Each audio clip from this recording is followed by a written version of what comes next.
కొన్ని సంవత్సరాల నుండి పాతుకుపోయిన ఉగ్రవాదం పాకిస్తాన్ అరికడుతుందని నమ్మవచ్చా?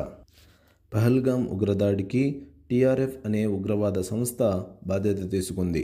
టీఆర్ఎఫ్ అనేది లష్కరే తైయబా యొక్క మరో సంస్థ వంటిది. దీనికి సమాధానంగా ఇండియా ఆపరేషన్ సింధూర్ని చేపట్టింది.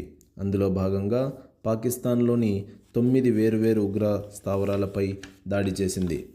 ఇండియా ఏ ఒక్క సామాన్య ప్రజలపై దాడి చేయనప్పటికీ పాకిస్తాన్ సరిహద్దు ప్రాంత గ్రామాల సామాన్య ప్రజలపై దాడి చేసింది. పాకిస్తాన్ మోటార్ మరియు షెల్ను ఉపయోగించి ప్రజల ఇళ్లపై దాడి చేసింది. సరిహద్దు ప్రాంతంలోని పూంచ్ సిటీలో 16 మంది చనిపోయారు. మొత్తం 59 మంది గాయపడ్డారు.